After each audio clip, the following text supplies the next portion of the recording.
It's such a time-honoured tradition, isn't it? The out-of-office email notification. It's that last thing that we tick off the list before we dash out the door, suitcase in hand, to go on our well-earned break.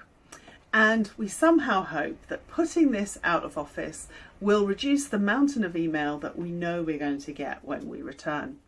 So I want to talk today about why I think it doesn't work.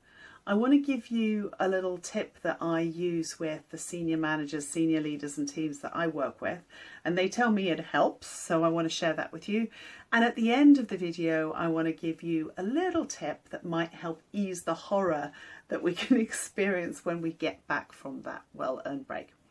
So why don't out of offices work? Well, the thing is that they're after the fact, aren't they? If I send you an email and I want your help and I want your contact, I get an out of office. Now you might tell me who I can go and speak to instead, but already I've now cluttered up your email inbox. And that's going to happen for everyone because none of us know that you're going to be away. And obviously, at the end, we're not really sure whether we're ever going to find that email. How quickly are you going to get back to us when you get back? We might be happy to wait, might not be urgent, but I can't take that email back. I can't do anything as a result of that information. I can't help you in any way.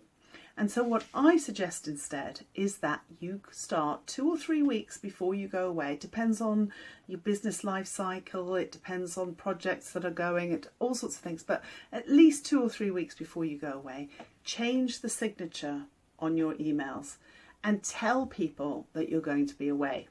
Now this does two things. First of all, it shows that you're organised and that you're prioritising downtime and time out of the office and work-life balance and all those marvellous things. But it also helps us. It gives us, your clients, your contacts, some form of agency. We can now do something with this information if we want to. And we can get in and get your help and your contact before you go away, or we plan to contact you when you get back. So this should dramatically reduce the number of dusty old emails that you get that have already been dealt with when you return.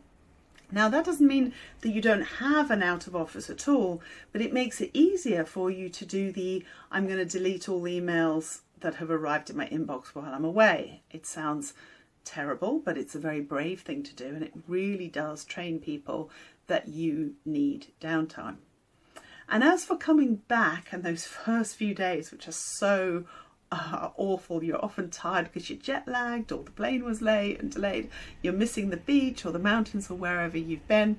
So what I also suggest you do is that you add a couple of days on to the email signature dates that you're away. So if you're actually back on a Monday, say you're back on a Wednesday. And for a lot of people that will give them a little bit of breathing space to do the most important things, which is reconnect with their teams, set some goals, decide which of the emails that have arrived are important to deal with. But it puts you much more in the driving seat and means that Monday return to work isn't quite as bad as it could be.